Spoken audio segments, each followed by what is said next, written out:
Quran surah keempat ayat 140. Ingat, bukan mencela, bukan menghina, bukan macam-macam. Lihat ayat Qurannya. Wa qad nazzala 'alaikum fil kitab. Telah tetap ketentuan dalam Al-Quran. Quran surah keempat ayat 140, paling kiri sebelah bawah. Awas ya, jangan dipotong kalimat saya. Saya tidak menyebut mereka dengan Dajjal. Awas, hati-hati. Nanti muncul tag di dalam YouTube misalnya, Ustaz Adi, Dajjal. Masya Allah. Muncul ini. Tidak. Lihat, saya turunkan sampai yang terakhir. Lihat, Quran surah 4 ayat 140. Wa qad nazzala 'alaikum fil kitab. Telah tetap ketentuan dalam Al-Quran.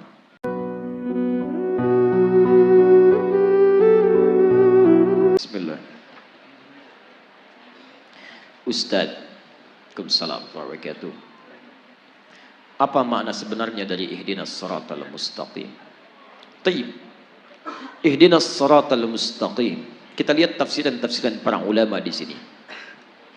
Ada tafsiran dekat, ada tafsiran jauh. Tafsiran dekat itu sesuai dengan tekstual ayatnya. Tafsiran jauh dilihat dari konteks dan qarinah keterkaitannya. Tafsiran dekat, ihdinas siratal mustaqim. Tafsirkan ayat ketujuhnya. Siratal ladzina an'amta 'alaihim ghairil maghdubi 'alaihim waladdallin. Baik, ihdina, ya Allah berikan kami petunjuk. Berikan kami hidayah. As-siratal mustaqim, yang hidayah itu lurus, bening, tidak berbelok. Siratal ladzina an'amta 'alaihim ghairil maghdubi 'alaihim waladdallin. Yang hidayah itu pernah disampaikan dan mendapatkan kenikmatan dari orang-orang sebelum kami, dan dengan itu jagalah kami supaya tidak berbelok ataupun masuk dalam golongan orang-orang tersesat dan orang-orang yang diadab. Para ulama pertama mengartikan hidayah ini pertama dengan Islam. Islam. Karena ketika hidayah disebutkan dalam Al-Quran, yang pertama menunjuk pada Islam. Hidayah jika disebutkan pertama menunjuk pada Islam. Ini satu. Yang kedua, hidayah juga bisa disebutkan menunjuk pada kekuatan iman. Kekuatan iman. Kalau yang ini belum masuk Islam, maka jadi Islam. Seperti tadi Musa diutus pada Fir'aun, seperti Muhammad SAW diutus pada umat manusia. Kalau yang ini sudah Muslim tapi ditambah keimanannya. Contohnya Quran surah ke-18 ayat ke-13, paling kiri di pertengahan. Antum pernah dengar Ashabul Kahfi? Sudah beriman belum? Sudah. Lihat ayatnya. Innahum fityatun amanu bi rabbihim. Mereka itu para pemuda yang sudah beriman kepada Rabbnya. Imannya sudah ada. Ketika imannya dijaga dan terus mendekat kepada Allah, wazidnahum huda. Kami tambahkan hidayah. Zidnahum huda. Hidayah ditambahkan. Imannya dikuatkan lagi. Ketika beriman dikejar-kejar. Dia pertahankan imannya. Begitu dia pertahankan imannya, kemudian masuk ke dalam gua, Allah tambahkan lagi kekuatan iman. Semakin mendekat, semakin mendekat, semakin mendekat. Baik, tiga, ada jenis hidayah, bentuknya amal soleh. Jadi kalau orang diberi hidayah oleh Allah Subhanahu Wa Taala, artinya diberi jalan untuk beramal soleh, petunjuk untuk mengerjakan amal soleh. Dalilnya Quran surah kedua, misal Al-Baqarah, dari ayat kedua sampai ayat kelima. Lihat, dzalikal kitabu la raiba fihi hudan lil muttaqin. Hudan, hidayah diberikan pada orang takwa. Siapa orang takwa itu? Orang yang tergerak mengerjakan amal soleh dengan imannya. Alladzina yu'minuna bil ghaib wa yuqimunas shalah wa mimma razaqnahum yunfiqun walladzina yu'minuna bima unzila ilaik. Lihat, wabil akhirati hum yuqinun. Orang-orang yang salat, orang yang infak, orang yang baca Al-Quran disebut oleh Allah orang-orang yang mendapatkan hidayah. Ayat 5-nya, ulaika ala hudam mir rabbihim. Mereka itu mendapatkan hidayah dari Rabbnya.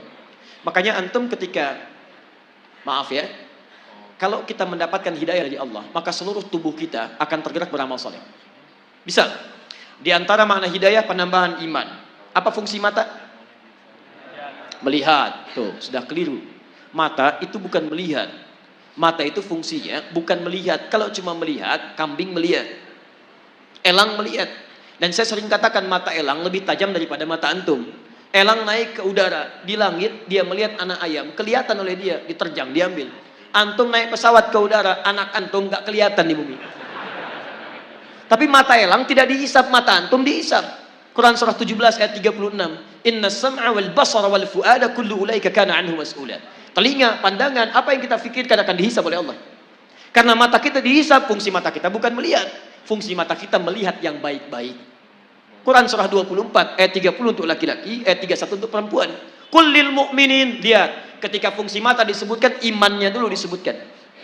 Katakan pada pria-pria yang merasa punya iman, siapa yang punya iman? Yang mendapatkan hidayah. Karena bagian dari hidayah adalah memberikan kekuatan iman. Lihat, hidayah masuk lewat mata, iman masuk lewat mata. Ketika iman masuk lewat mata, yaghuddu min absarihim, maka dia akan palingkan dari yang tidak baik menurut Allah. Makanya mata orang yang mendapat hidayah itu ketika melihat yang baik-baik cepat bergerak. Coba lihat, di antara sekian orang yang lewat di jalan, ditampakkan oleh Allah melihat masjid, melihat orang, melihat sekian. Berapa di antara yang melihat itu yang tergerak untuk datang ke masjid? Yang paling aneh begini, antum kerja nih, tiba-tiba di jalan, begitu mau pulang, azan. Begitu lewat, kok lewat masjid dan antum lihat orang sholat. Pertanyaan saya, mudah bagi Allah mengarahkan antum ke tempat lain yang tidak melihat orang sholat. Kenapa anda dibawa ke situ melihat orang sholat? Artinya Allah menginginkan anda dapat hidayah lewat mata anda. Itu poinnya. Diberbahagialah kalau anda sering diarahkan pada yang baik-baik. Dulu di Amerika, itu ada dua mahasiswa. Satu muslim, satu non-muslim. Yang muslim sering berdakwah dengan akhlaknya. Dan dia sering lihat yang baik-baik. Channel One dia putar. Satu kali acara sholat isya di Mekah. Imamnya Syekh Sudes. Dia iseng tanya pada kawannya non-muslim. Perhatikan kalimatnya. Menurut kamu, berapa banyak orang ada di situ? Masjidil Haram. Kata non-muslim, saya kira 5.000, 50.000 lah. Kata temannya, di situ setidaknya ada 500.000 sebelum dibongkar. Kata yang muslim, berapa lama waktu dibutuhkan untuk membuat mereka semua rapi seketika? Kata yang non-muslim, saya pikir 3 pekan. 3 pekan. Dia kira dibariskan satu-satu. Perhatikan kata yang muslim, saya akan tunjukkan pada anda, tidak sampai 5 menit semua baris rapi. Masya Allah. Kata non-muslim ini, saya tidak percaya. Kata yang muslim, lihat. Begitu iqamat. Allahu Akbar, Allahu Akbar. Masya Allah. Yang tawaf berhenti semua. Rapi, menghadap. Belum 1 menit. Sudah bengong. Tunggu. Jangan dulu bengong. Begitu Syekh Sudes memulai. Istawu. Istaqimu. Rapat, rapi, tegak semua. Begitu takbir. Allahu Akbar. Semua takbir seketika. Rapi. Enggak sampai 5 menit. Tiba-tiba hidayah masuk lewat mata. Tuh, pertama, Islam. Dia berkata, perhatikan perkataannya. Tolong tunjukkan pada saya bagaimana caranya masuk Islam. Karena agama ini bukan buatan manusia. Nonton sholat isya, dapat hidayah, masuk Islam. Yang paling aneh, sudah masuk Islam, diajak sholat isya, nggak berangkat. Itu poinnya. Hidayah masuk lewat mata. Makanya mata orang dapat hidayah, itu lihat yang baik-baik cepat. Yang tidak baik dia palingkan. Lihat handphone, tayangan nggak baik, dia palingkan. TV nggak ada acara yang nggak bagus pindah channel.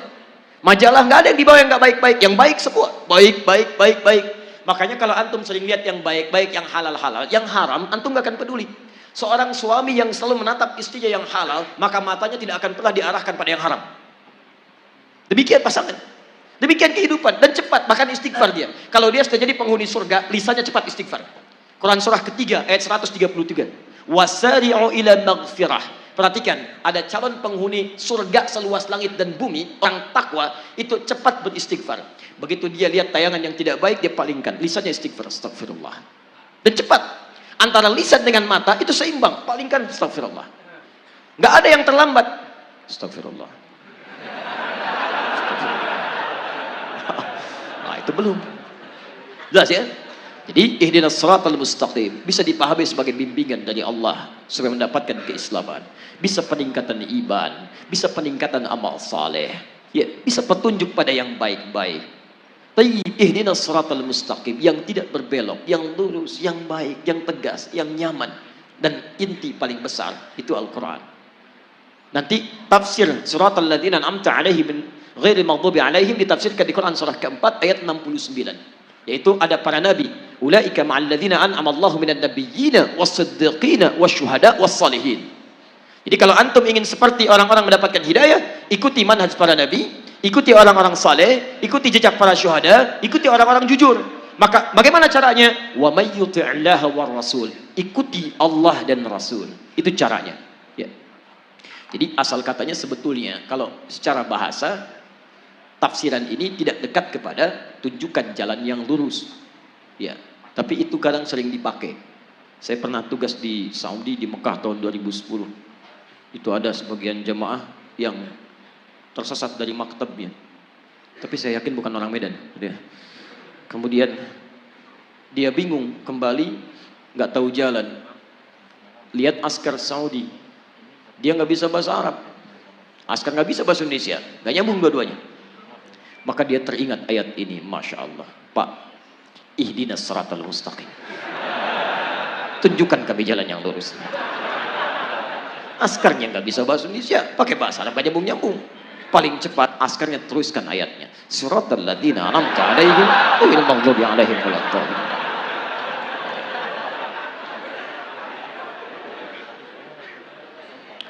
Waalaikumsalam warahmatullahi wabarakatuh. Ustaz, tolong bagi ilmu untuk cara menghadapi fitnah Dajjal. Fitnah Dajjal ada dua.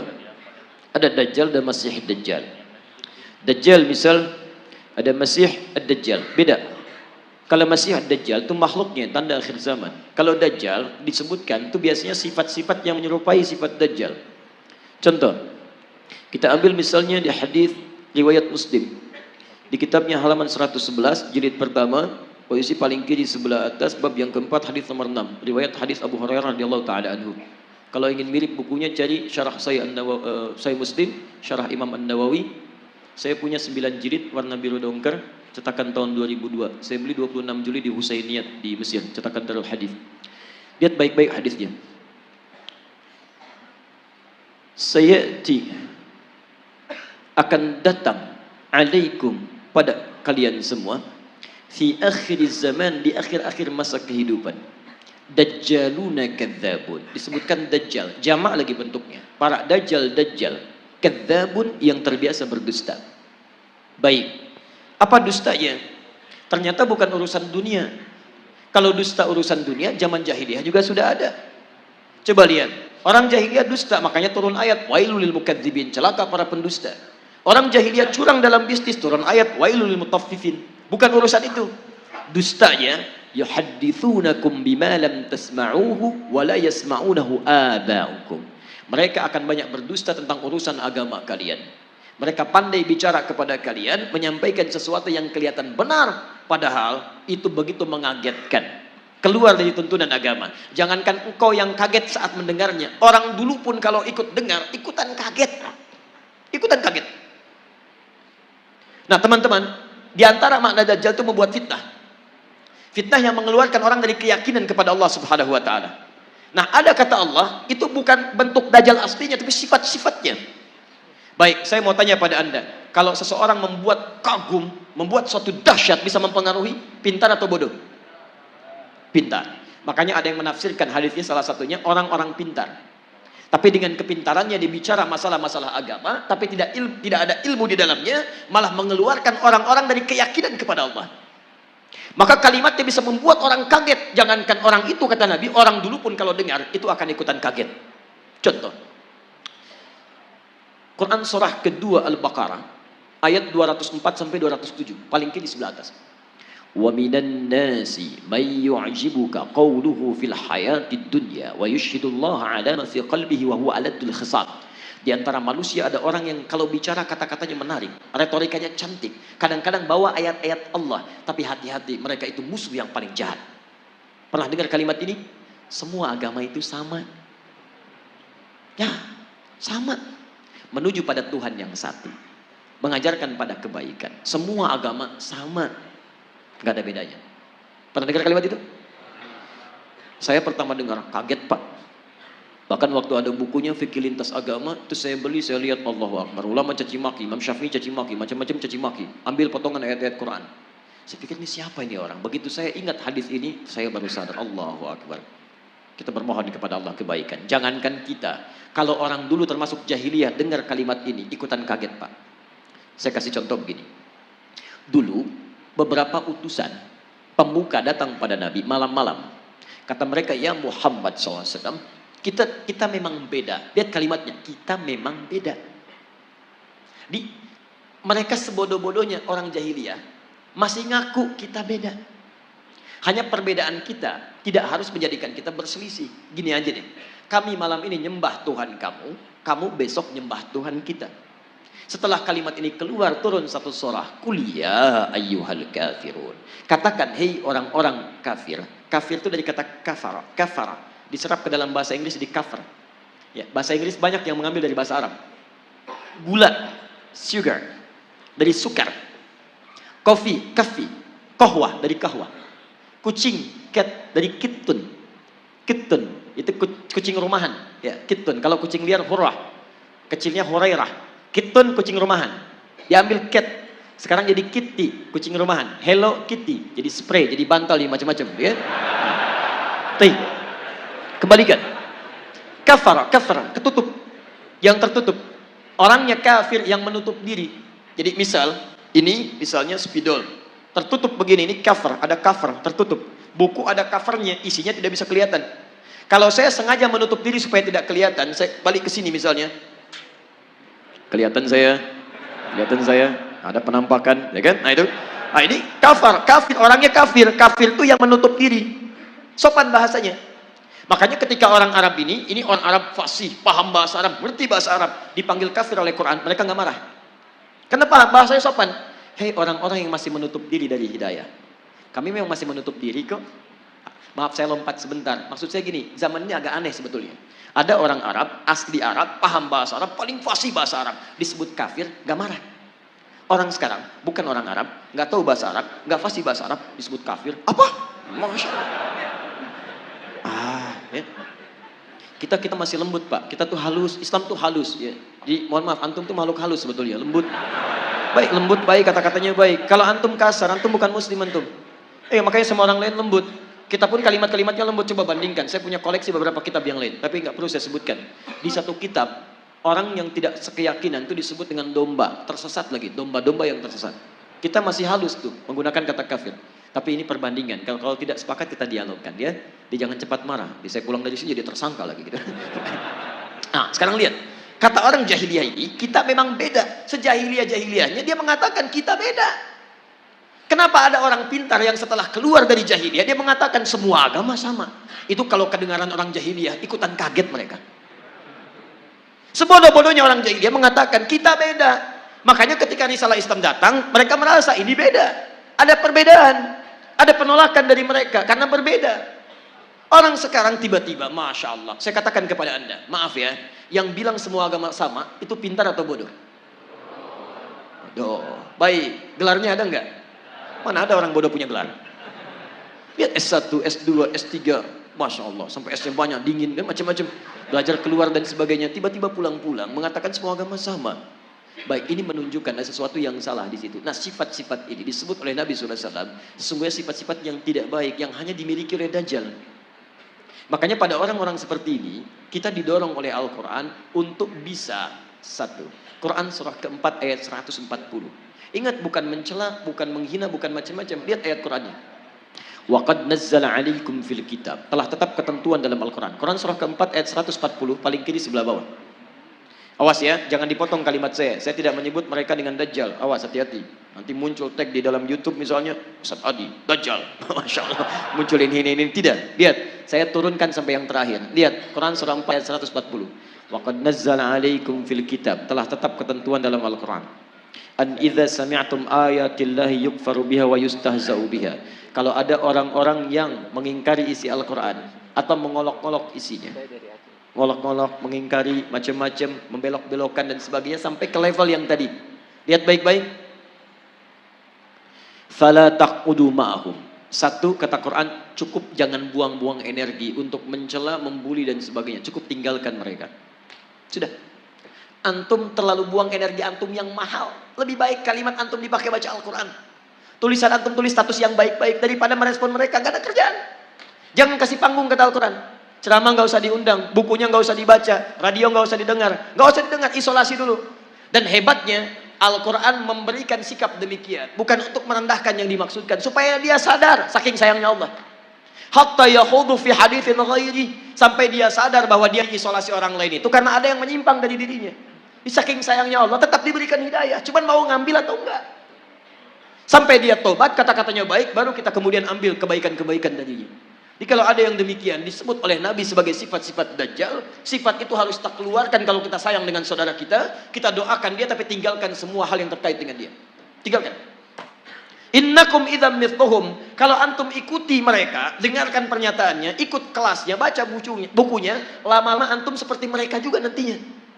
Salat gak dikerjakan, azan di tempat ibadah orang lain, tiba-tiba belajarnya ke tempat yang ini aneh.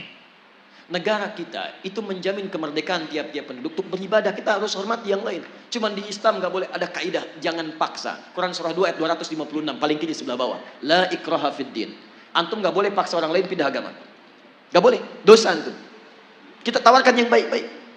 Tapi kita pun diminta oleh Al-Quran untuk zero tolerance. Toleransi tertinggi adalah biarkan orang lain dengan kepercayaannya masing-masing. Lakum dinukum waliyadin. Tapi kita dakwahi dalam kebaikan. Mau ikut, alhamdulillah. Tidak ikut, gak apa-apa, gak boleh paksa. Dan setiap orang yang beragama dijamin oleh undang-undang negara kita. Pasal 29, ayat 1-2. Ayat 2-nya.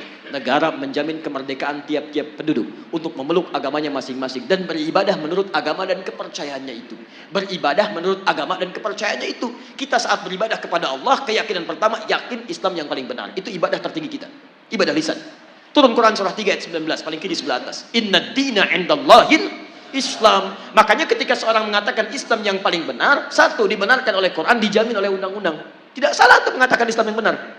Jadi kalau ada orang pintar mengatakan di sini, bukan cuma Islam yang benar, dia orang bodoh. Dia orang bodoh. Kalau dia muslim ya, kalau dia muslim, dia orang bodoh. Kenapa? Satu, dia tidak mengerti Al-Quran. Yang kedua, dia melanggar undang-undang. Kenapa antum melarang seorang muslim untuk meyakini itu yang benar? Kita pun gak boleh paksa kalau orang Kristen mengatakan Kristen yang benar.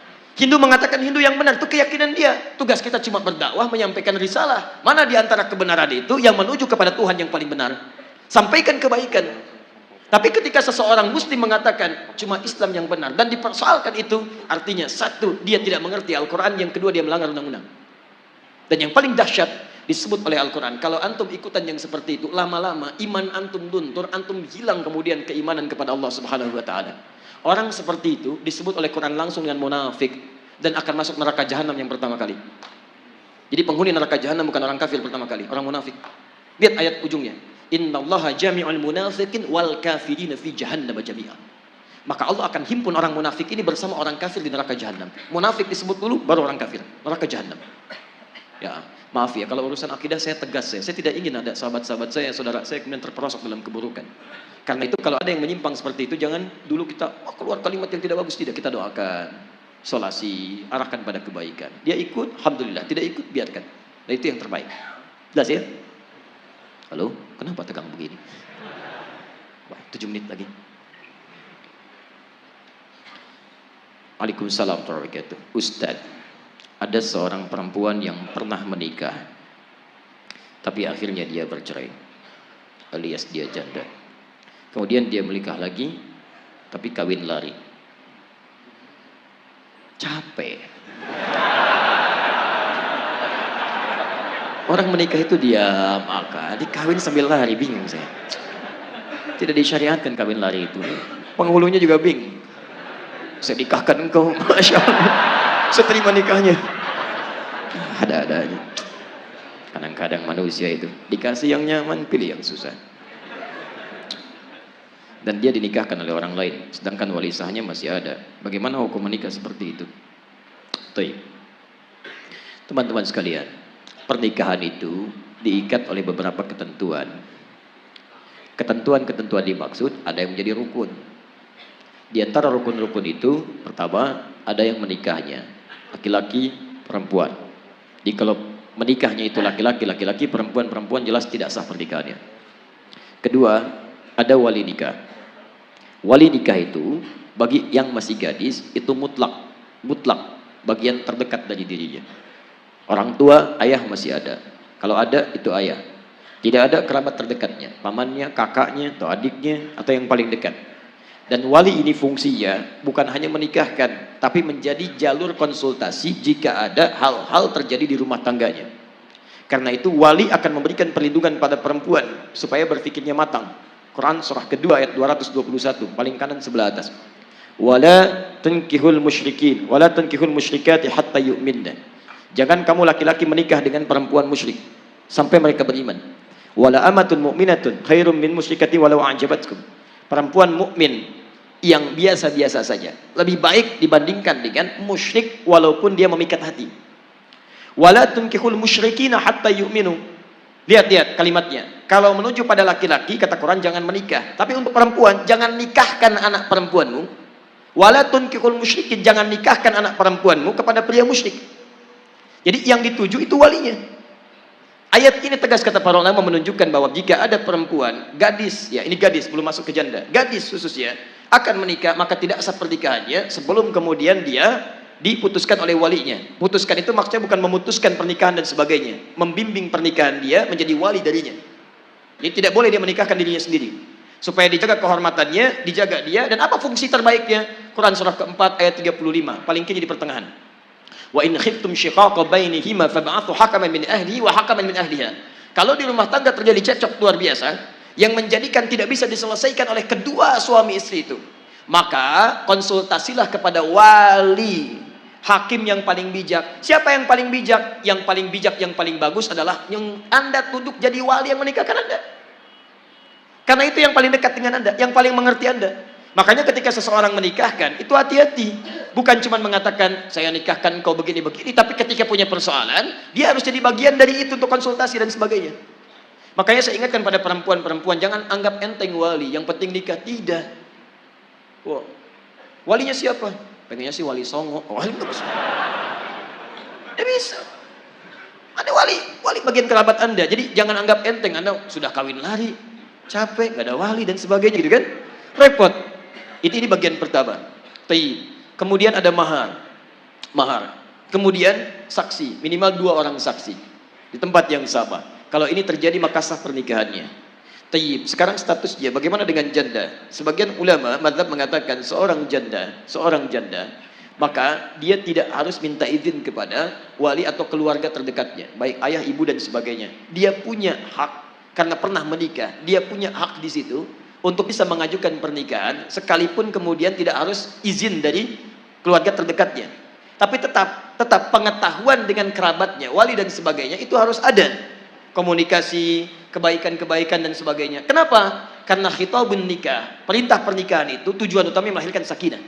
Quran surah ke-30 ayat 21. Wa min ayatihi an khalaqalakum min anfusikum azwaja litaskunu ilaiha. Orang menikah itu supaya tenang, bukan supaya gelisah. Jadi kalau antum belum menikah aja sudah gelisah, ada yang salah dalam cara menikah antum. Bagaimana antum bisa menikah dengan tenang kalau cara menikahnya aja menimbulkan kegelisahan?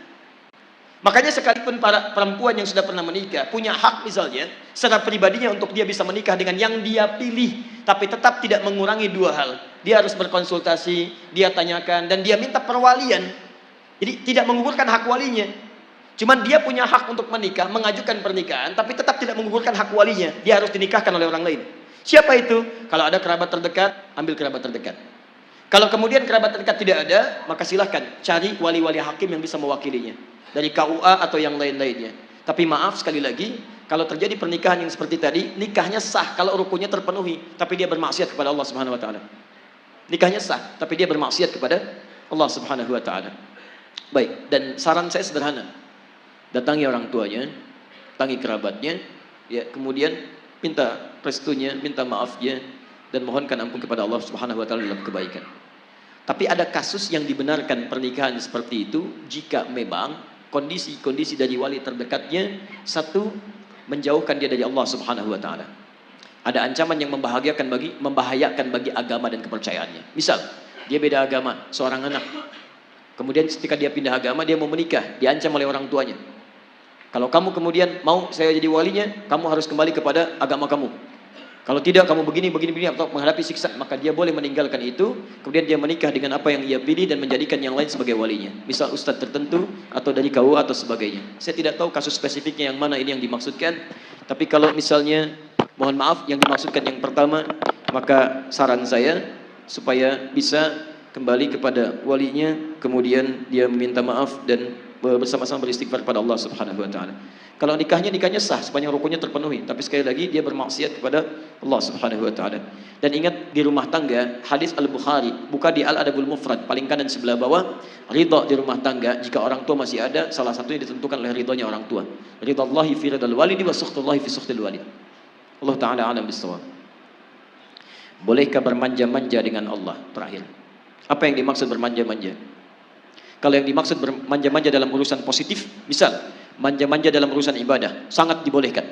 Misal tahajud, ya, ditingkatkan. Bahkan selevel Utsman bin Affan radhiyallahu taala anhu, menantu Nabi, orang paling kaya, asetnya ada sampai hari ini, menikah dengan dua putri Nabi, satu meninggal, satu nikah lagi dengan satunya lagi. Kemudian orang paling pemalu, kata Nabi, malaikat Jibril malu melihat Utsman radhiyallahu taala anhu. Tapi masya Allah, kekayaan, status yang tinggi di surga bersama Nabi tidak mengurangi kemuliaan beliau di hadapan Allah Subhanahu wa taala. Kata Imam An-Nawawi dalam kitabnya At-Tibyan fi Adab Hamalatil Quran, cetakan Darul Kutub Al-Islamiyah, warna merah marun, halaman 38, paragraf pertama, baris 1 sampai 2 paling kanan sebelah atas. Kata Imam An-Nawawi, kalau malam-malam bermanja-manja dalam tahajudnya sampai bisa tahajud khatam Al-Quran.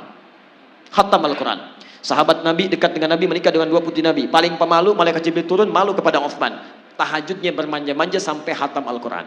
Antum sahabat Nabi bukan, dekat dengan Nabi bukan, tidak menikah dengan putri Nabi, kekayaan antum tidak sekaya Utsman, malaikat turun tidak malu melihat antum. Masya Allah. Coba lihat tahajud antum, baca Al-Quran, lihat sahabat-sahabat Nabi. Ya, ada yang lain, misal Abdullah bin Mas'ud ketika baca Quran bermanja-manja dengan bacaan Qurannya, sampai ketika nikmatnya baca Quran, malaikat turun, bergerak angin, tiup kencang badai, tiba-tiba Masya Allah, beliau diam, baca, gerak lagi.